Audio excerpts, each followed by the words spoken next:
Hey, what up, everybody? This is Stevie Breach coming to you today. We're sitting here talking all about last night's Monday Night Raw, where Stephanie McMahon came out after the main event, saying that we were going to have an historic three-way at Fastlane to see who is going to fight her husband, the WWE World Heavyweight Champion, Triple H, at WrestleMania 32. Man, that sounds good. I was down on WrestleMania, a little while back, thinking about all of the big names that people were fantasy booking to be a part of WrestleMania this year, whether it was Stone Cold Steve Austin, Shawn Michaels, Daniel Bryan, and names were getting shot down left and right about not coming, and I just was like, man, I'm glad I'm going to WrestleMania. I'm glad that I'm going to be hanging out with my buddies. I don't know how many more years we're going to be doing this, but I'm just going to enjoy the time, hanging out with my friends, and WrestleMania will be what it's going to be. The other events surrounding it will be really fun, but honestly, when the hype got picked up for the Royal Rumble, I got really into this. I got really into this whole dream of, Triple H winning the Royal Rumble.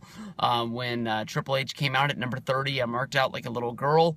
I remembered Royal Rumbles of past where I thought Triple H was going to win, and only for him to be eliminated, much like the Rumble that Rey Mysterio won. I really thought Triple H was going to win that one, and it ended up not happening out for him. But I really thought, that Triple H was going to do it. And when he came out, I marked out, I went bananas, and I knew that we were in for a good time. And when it came down to Dean Ambrose and Triple H in the Rumble, a part of me was thinking that Triple H was going to do the right thing and he was going to try and make a new star in Dean Ambrose. They were going to put the championship on him. Dean can go in his own little separate way where he would be the champion. Roman would still be able to have his fight with Triple H because of the fact that Triple H eliminated from the Rumble and they have so much built-up aggression between the two of them. But now with Triple H being the champion and having a big match like Dean Ambrose, like Roman Reigns and Brock Lesnar in a three-way to see who goes to WrestleMania, the Fastlane is really shaping up to be a big pay-per-view. I mean, that's a match that I really want to see, even though I know what the outcome is going to be. Definitely, we all can see the Wyatts somehow getting involved, taking Brock Lesnar out of this match. Which leaves us right to, Roman Reigns and Dean Ambrose. And Ambrose is there to take the fall, which is going to later bring on a feud for Roman Reigns, which I think they would, start to do the slow build of a turn for Dean Ambrose. Some people were thinking that Dean Ambrose was actually going to turn last night during the main event.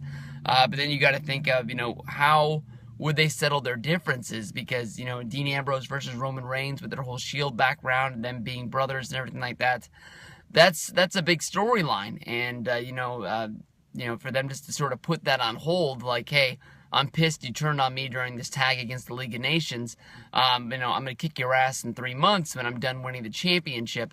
Makes a good deal of sense. You can definitely see that Reigns is gonna have to pin Ambrose, which is later going to put Ambrose sort of in this backseat role for WrestleMania. He's definitely not going to be in the main event, and with him and Kevin Owens being over, I don't really know where that's going to put him on the totem pole for WrestleMania. But it's hard to put together those matches.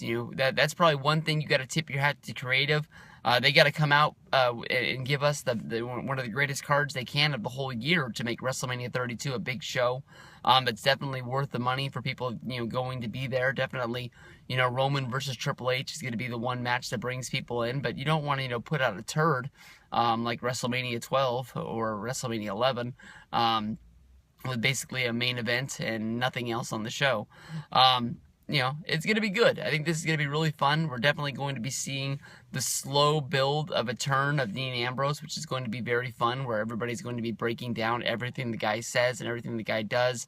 Every time he looks at Roman Reigns in probably tag matches from here on out, or any kind of, sort of things that they have against each other, it's going to be that slight dissension before we finally see it. If you go back and you remember the way the Shield broke up, that's the way fans were covering it. Was every single promo they had, we kept on trying to pick apart when Ambrose was going to turn on Reigns then, and it ended up being Rollins, the guy nobody was looking at. And he did the chair shot to the back of Roman Reigns. He hit the curb stomp on Ambrose, and the world was taken by storm. Later, he would be the Money in the Bank winner, which then he would cashed in during the main event of WrestleMania, becoming the champion. And everybody thought he was going to have some sort of a short run with the belt, and Reigns would get it because he's going to be the guy. And he held on to the belt for 6 months, 7 months, however long it was. It couldn't have been, it had to have been about that long. So we'll see. I'm really pumped for this match. It's going to be a good one.